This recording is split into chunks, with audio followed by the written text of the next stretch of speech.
ससुराल का चाय पानी।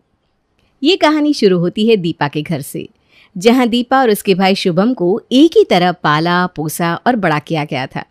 जिन चीज़ों की इजाज़त दीपा को नहीं थी, शुभम को भी उन चीज़ों की इजाज़त नहीं थी। हर रोज़ की तरह सुबह सुबह उठकर दीपा अपनी पढ़ाई कर रही थी।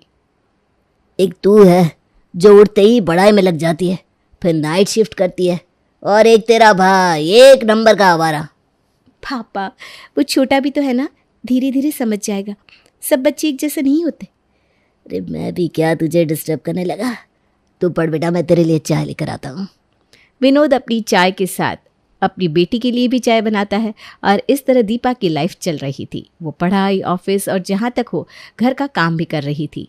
पर कहते हैं ना, जवान बेटी जितनी अपने माँ बाप को नहीं चुभती, उतनी अड़ोसी पड़ोसियों को चुभने लगती है। एक रात पूरा परिवार एक पार्टी में गया था, जहाँ दीपा को देखते ही उसके रिश्तेदार बातें बनाना शुरू कर देते हैं। अरे सीमा, ये अपनी दीपा है ना? बता कितनी बड़ी हो गई। शुभम के तीसरे बर्थडे पर आई थी, तब आखिरी बार देखा था मैंने इसे। बहुत छोटी थी तब तो, अब तो मेरे कद की हो गई है। जी आंटी जी, पर उस बात को आज 20 साल हो गए।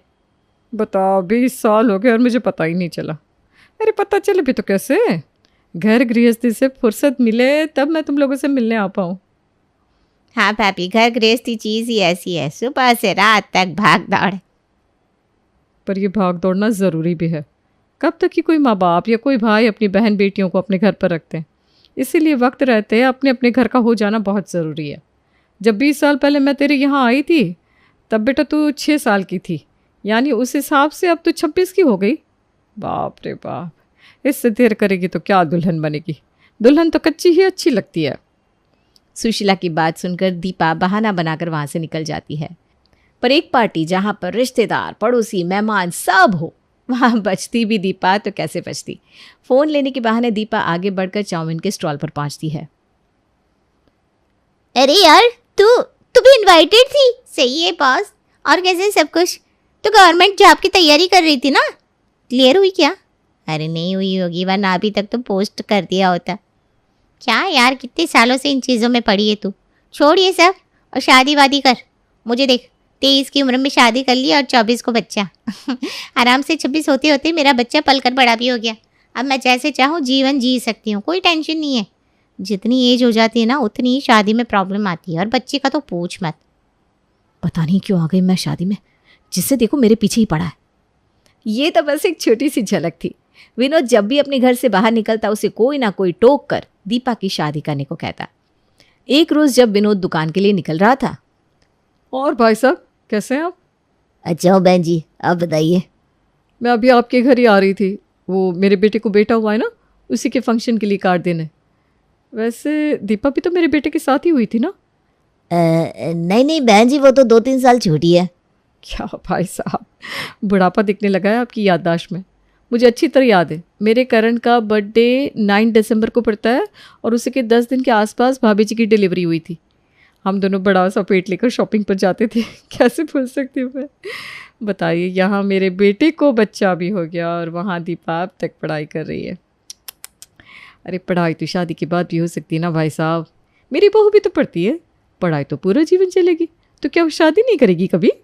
लोग बातें बनाने लगे हैं भाई साहब। सबको लगता है कि आप अपनी बेटी के पैसों को खाना चाहते हैं। क्यों सुननी सबकी बातें? कोई अच्छा घर देख कर विदा कर दीजिए लड़की को। इस तरह रोज ताना सुन सुनकर विनोद और सीमा भी अब दीपा की शादी करवाने की सोच लेते हैं। नहीं पापा, मुझे नहीं करनी शादी। कोई भी लड़का, वो भी अरेंज मैरिज में, मुझे पढ़ने की फ्रीडम क्यों देगा? खास करके तब जब वो बिजनेस में हो। वो तो दुकान से आएगा और चाहेगा कि उसके लिए उसकी बीवी खाना बना कर रखे। लव मैरिज में फिर भी लड़का कॉपरेट कर लेता है, पर अरेंज मैरिज में नहीं, ऊपर से जॉइंट फैमिली। तो तुम्हारे हिसाब से दुनिया में अरेंज मैरिज चलने ही नहीं चाहिए, पर चल रहे हैं ना। वहाँ तेरा दोस्त देख प्रेम कैसे लड़की के चक्कर में पड़ गया था। क्या हुआ, छोड़कर चली गई ना। फिर उसने अरेंज मैरिज की, अब देख बच्चा भी हो गया और अब सब खुश है। अरे पर मुझे बच्चा नहीं करना, मुझे नहीं करनी शादी। मैं तो पढ़ना नहीं चाहता मम्मी, पर जो पढ़ना चाहता है उसे तो पढ़ने दो। लोगों का क्या है, वो तो बोलेंगी। तुम खुद सोचो, अगर मुझसे कोई लड़की शादी करके आएगी तो तुम क्या उसे जॉब करने दोगे? 24 घंटे पढ़ने दोगे? अरे नहीं ना। जब तुम अपनी बहू को ये फ्रीडम देने को तैयार नहीं हो, तो कोई तुम्हारी बेटी को फ्रीडम क्यों देगा? तेरे पापा ने एक अच्छा घर देखा है बेटा, उन लोगों को कोई दिक्कत नहीं है, उनकी बहू पढ़े या नौकरी करे, वो दोनों में राज़ी है। पंडित जी को दिखाए दोनों की कुंडली तो उन्होंने कहा ये रिश्ता चल जाएगा। अरे वो लोग कल आ रहे हैं दीपा को देखने। और ठीक अपने वक्त पर लड़के वाले दीपा को देखने उसके घर पहुंच जाते हैं। देखिए भाई साहब, हम अपनी बेटी को ऐसे ही किसी के भी हाथ में नहीं सौंपना चाहते। मैं अपने बेटी के सपने को रसोई की आग में नहीं फूंकना चाहता। वो तो दीपा की उम्र हो रही है, बेटियों को तो राजा महाराजा भी अपने घर ना रख सके तो हम कौन हैं। बेटियों को तो विदा करना ही पड़ता है, वरना हमें कोई जल्दबाजी नहीं थी, क्योंकि दीपा को ना इतना काम आता भी नहीं है। आप बेफिक्र रहिए बहन जी, हमारे घर पर ऐसे भी कोई ज़्यादा काम है नहीं, गिनकर 5 लोग हैं हम बस। वही ना, और काम बस चाय पानी का, उसमें वक्त ही कितना जाता है। हमारी तरह कोई भी आपकी बेटी को पलकों पर नहीं रखेगा, याद रखिएगा। विनोद को प्रेम का परिवार छोटा और अच्छा लगता है और वो शादी के लिए हामी भर देता है और विदा होकर दीपा अपने ससुराल चली जाती है। दीपा को सुबह सुबह उठकर पढ़ने की आदत थी। रोज़ की तरह 3 बजे उठकर दीपा हॉल में बैठकर पढ़ने लगती है। तभी बाथरूम जाने के लिए राकेश उठता है। अरे वाह, अच्छा हुआ तो उठ गई है बहू। 10 बजे से परेशान हूँ पर पेट साफ ही नहीं हो रहा। जा 1 कप चाय तो बना दे बेटा।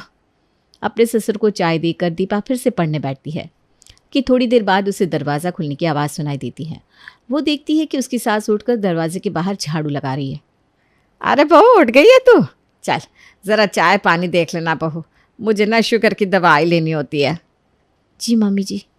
दीपा अपनी सास के लिए ड्राई फ्रूट्स और दूध निकाल कर लाती है और अपने ससुर को फिर से चाय देती है और वापस से पढ़ने के लिए जा रही थी कि संतोषी उसे कहती है, तो नाश्ते में क्या बना रही है बहू तू?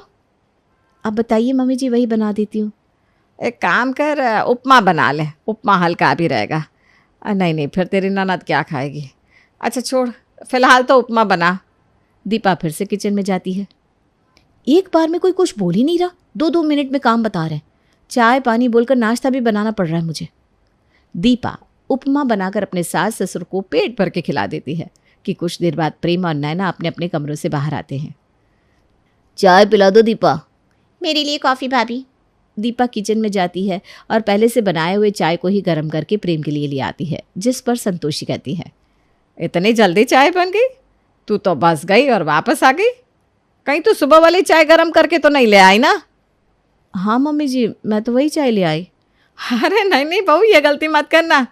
चाय को अगर दोबारा गर्म किया जाता है तो वो जहर बन जाती है। इतनी तो तूने पढ़ाई की होगी। तो चाय वेस्ट करवा देंगी क्या आप? भाभी है ना, वो पी लेंगी ये चाय। जा फिर से बना कर ला चाय बहू, और इस चाय को तू पी लेना। क्या भाभी, बस चाय की तो बात थी, उसमें भी आपने कन्नी काट ली। शादी के पहले ही पापा मम्मी ने कहा था ना कि चाय पानी आपको संभालना पड़ेगा, पर आप तो वो भी नहीं कर पा रही। कम से कम पहले 6-7 महीने तो हमारी सुन लीजिए, फिर तो नौकरी लेकर आप हमारे भैया के साथ उठ जाएंगी, फिर तो हमें ही सब कुछ देखना होगा। तब तक तो कोऑपरेट कर लीजिए। दीपा फिर से किचन में जाती है और कॉफ़ी और चाय बनाकर लाती है। मेरे लिए अपना पिज्ज़ा देख लो भाभी, और भैया भी खा लेंगे। क्यों भैया? पिज्ज़ा? पर उसमें तो काफ़ी वक्त लग जाएगा। अरे वक्त लगेगा इस चीज़ का बहाना देकर तू मेरी बहन को भूखा रखेगी क्या? ये क्या बात हुई दीपा? और दीपा को अपनी ननद के लिए फिर से नाश्ता बनाने जाना पड़ता है। किचन में जाकर दीपा सबसे पहले अपनी माँ को फ़ोन लगाती है और कहती है, नहीं करनी थी शादी मुझे मम्मी, कितनी बार मैंने मना किया, कितना रोई, कितना गिड़गिड़ाई, पर आप नहीं मानी और आपने मेरी शादी करवा दी ये कहकर कि अच्छा घर है, शादी के बाद तुझे काम नहीं करना पड़ेगा। पर यहाँ कोई मुझे पढ़ने से मना नहीं कर रहा, पर वक्त भी नहीं दे रहा। ये 10 बार अलग अलग काम करवाने को चाय पानी संभालना कहते हैं। बोलो मम्मी क्या करूँ मैं? अरे बेटा, नया घर है, कुछ देर तो लगेगी ना। चीज़ों को समझ, लोगों को परख, फिर खुद ब खुद सब ठीक हो जाएगा। बेचारी दीपा, अब उसकी माँ ही उसकी सुनने को तैयार नहीं थी तो वो करती भी क्या। दीपा अपने ससुराल में एडजस्ट करने की कोशिश करने लगती है, पर अब वो चाय पानी का टेंशन इतना ज़्यादा बढ़ जाता है कि दीपा को खुद के लिए 2 मिनट का वक्त भी नहीं मिलता। दोपहर के 12 बजे घर में सभी के नाश्ते पानी का काम करके दीपा पूजा करने बैठती है कि अरे यार जाओ, किचन में चाय ही नहीं बनी होती है। दीपा चाय बनाओ यार। सुबह 4 बजे की उठी मैं, 12 बजे पूजा करने आई हूँ, नाश्ता तक नहीं किया मैंने, पर फिर भी इन लोगों का चाय पानी का टेंशन ही नहीं खत्म होता। पता नहीं बीवी लाए या नौकरानी। सुबह से भूखी दीपा बहुत सारा चाय बनाकर थर्मस में भरकर रख देती है। जिसे जितनी बार चाय पीनी है पी लीजिएगा। कम से कम 20 कप जितना चाय तो बनाकर थर्मस में रख दिया है मैंने। अब तो पूजा कर लो। दीपा काम करती है और अपनी माँ को फ़ोन करके रोती भी है। इन सब से बचने का दीपा को अब एक रास्ता दिखता है, अपनी बुआ सास। दीपा अपनी बुआ सास को अपने ससुराल में न्योता देती है और अगली सुबह पहली गाड़ी से उषा वहाँ पहुँच जाती है। तुमने बुलाया और हम चले आए। अरे नमस्ते बुआ जी, कैसी हैं आप?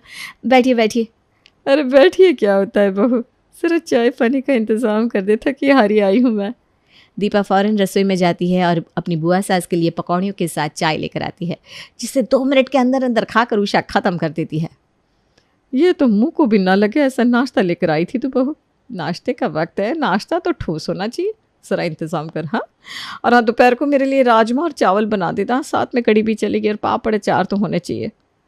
यहाँ दीपा ने अपनी बुआ सास को मॉडर्न ख्यालातों की समझकर अपने घर बुलाया था ताकि वो उसकी मदद करे, पर यहाँ उसकी बुआ सास तो उससे और ज़्यादा काम करवा रही थी। बहू ज़रा पानी पकड़ा तो। आ ही रही हो भाभी, तो मेरे लिए कॉफ़ी लेती आइएगा। मेरे लिए चाय ले आना बहू। दोपहर के 2 बजे इन लोगों को चाय कॉफ़ी चाहिए। मशीन बना कर रख दिया है मुझे।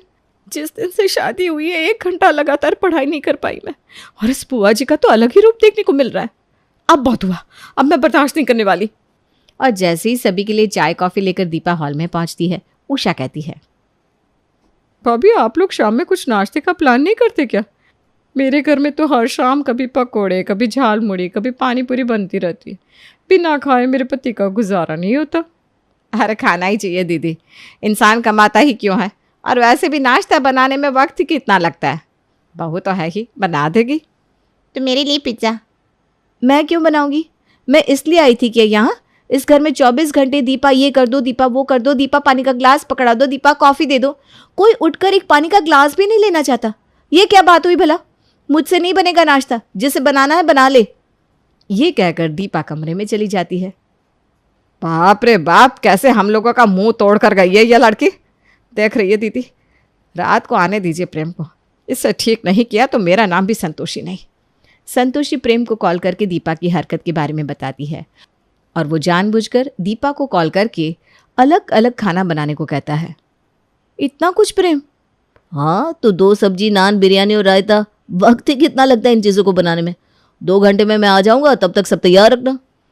दीपा जैसे तैसे अपना गुस्सा शांत करती, कोई ना कोई उसे एक काम और दे देता और इस तरह रात हो जाती है। एक एक करके सभी नान पे नान खाते जाते हैं। सबका हो गया तो मैं जाकर गैस ऑफ कर दूँ। किसी को और नान चाहिए तो अभी कह दे, फिर मैं खाने के लिए बैठ रही हूँ। हो गया, सबका हो गया, खा ले तू, कोई डिस्टर्ब नहीं करेगा। जैसे ही दीपा खाने बैठती है, उषा फिर से उसे मांग लेती है। हाथ है ना आपके पास, उठिए और खुद ले लीजिए। पता नहीं कैसे इस काम के झंझट से मुक्त होंगी मैं। इसी तरह मना करके। मैं तो जानबूझकर तुमसे काम करवा रही थी बहू, ताकि तू इरिटेट हो जाए और आखिर में मना करना सीख जाए। और देख तू सीख गई। जिस दिन से तू इस घर में आई है, तू हर काम को हाँ करती गई। यही तो तेरी गलती थी। तूने वो कहावत नहीं सुनी क्या, सीधा पेड़ सबसे पहले कटता है। तो कभी मुझसे मदद मांग रही थी तो कभी अपने परिवार वालों से। अरे कोई तेरी मदद क्यों करेगा? इस दुनिया में कोई किसी की मदद नहीं करता। खुद की मदद खुद करनी पड़ती है बहू। आपने बिल्कुल ठीक कहा बुआ जी। मैं अपनी पढ़ाई के साथ अब और मजाक नहीं करूँगी। मुझे यहाँ सिर्फ और सिर्फ चाय पानी के लिए लाया गया था ना, तो अब सबको सिर्फ और चाय और पानी ही मिलेगा। अगली सुबह उठते ही 2 थर्मस भरकर दीपा चाय बनाकर टेबल पर रख देती है और साथ में एक बड़े से पतीले में पानी, जिसे देखकर गुस्से में संतोषी सभी को बुलाकर जमावड़ा लगा लेती है। ये देखिए आपकी बहू, अब सबके लिए चाय भी नहीं बनाना चाहती, एक साथ चाय बनाकर रख दी इसमें। और ये पानी, इस पानी में कौन नहाने वाला है? ये सब क्या है प्रिया? शादी के पहले ही मैंने कह दिया था कि मुझे पढ़ाई करनी है, और उस वक्त आप लोगों ने भी कहा हम तो गिनकर 5 लोग हैं, काम ही कितना होता है हमारे यहाँ, बस चाय पानी का काम है। तो वो चाय पानी का काम मैंने कर दिया। ये रहा चाय, ये रहा पानी। ये सब क्या है बहू? बिल्कुल सही कह रही है बहू। भाभी, इसी तरह झूठ बोलकर आप लोग बहू को अपने घर ले आते हैं और फिर उस पर अत्याचार करते हैं। अगर आपको ऐसी ही बहू चाहिए थी जो घर का काम करे, तो आपको पहले बताना चाहिए था ना। पर आपने तो बस चाय पानी की बात रखी। तो कानूनन गलती भी तो आप लोगों की है। अगर बहू यहाँ है तो चाय पानी मिल रहा है, वरना ये चली गई तो चाय भी बंद हो जाएगी। बोलिए मंजूर है? अब सब करते भी क्या, चुपचाप दीपा की बात मान लेते हैं और बेकार में दीपा से एक्स्ट्रा काम करवाना बंद कर देते हैं।